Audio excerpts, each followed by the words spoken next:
We've got the Secretary of Defense telling 60 Minutes that they will not show any evidence and the public will just have to believe the administration when they label someone a terrorist and execute them without any due process. So, all that we can get from Panetta's answer here is that the evidence doesn't matter. Due process in a courtroom to prove that evidence doesn't matter. If the government calls you a terrorist, they can kill you, and the rest of us are just supposed to take their word for it. The U.S. government now laying out its legal argument for killing American citizens overseas without a trial. But what about targeting people on U.S. soil? Does that only apply to U.S. citizen that's overseas, or does that apply to U.S. citizen that's here? I'd have to go back. I'm not certain whether that was addressed or not. So that we have clarity here, he is not certain whether it was addressed, whether our government can kill our own people inside our own country.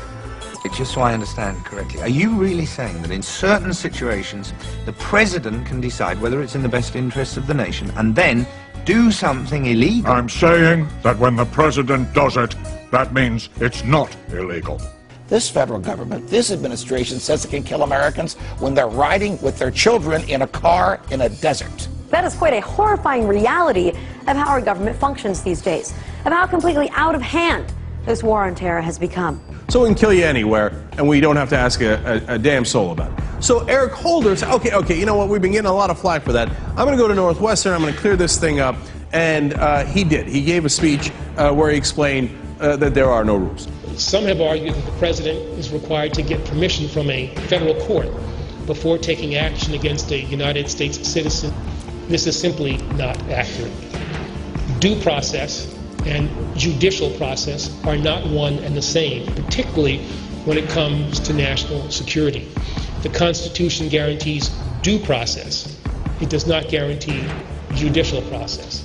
And now a new interpretation of the Constitution where due process is a bunch of guys in the executive branch getting together saying, should we kill somebody? Yeah, let's go ahead and kill him. But the thing that makes it critical here is that the U.S. government unilaterally, without any proof, without any due process at all, is actually pointing the finger and saying, you, my friend, are a terrorist. The Constitution says to the contrary. The Constitution says if the government wants your life or your liberty or your property, it has to articulate to a jury what law you have violated and prove its case beyond a reasonable doubt to that jury. It's called due process. Without due process, the government could take anything it wanted and kill anybody it wanted. Since 2001, the federal government has spent $34 billion on militarizing our local police enforcement. However, several police stations across the country have splurged on some pretty fancy equipment.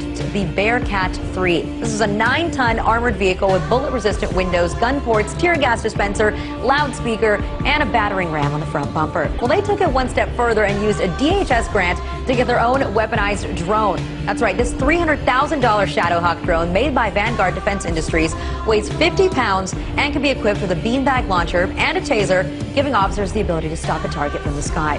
Does the name Shadowhawk sound familiar? That's because they're the same brand that's used by the military in Afghanistan for counterterrorism operations.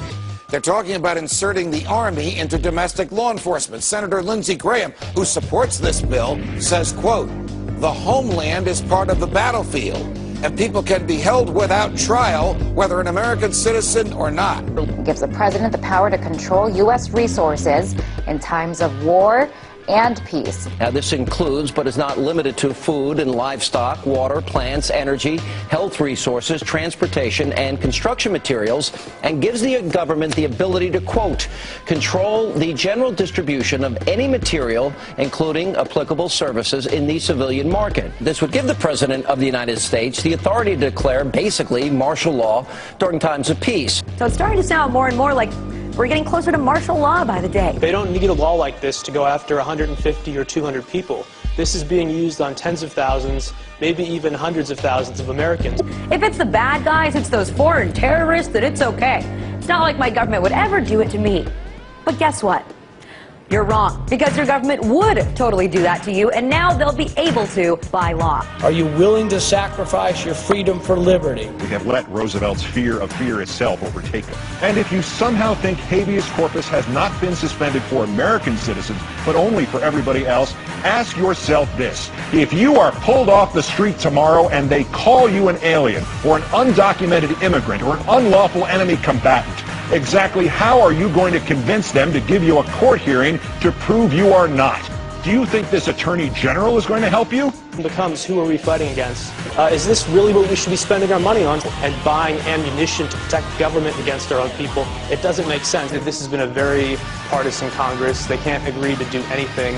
And yet, it seems like over the past few months, they've really been hell-bent on taking away Americans' rights. So guess what, everybody? Say goodbye to that America that you once knew. Our government sucks. So we need to wake up and speak out about these practices. America, the greatest losses to our freedom have come not from someone attacking us, but from the government ignoring the Constitution and the majority letting them get away with it. Yeah, we torture. Yeah, we spy on you. Yeah, we do all of this, but it's no big deal. Get used to it. You know what? We're not going to get used to it.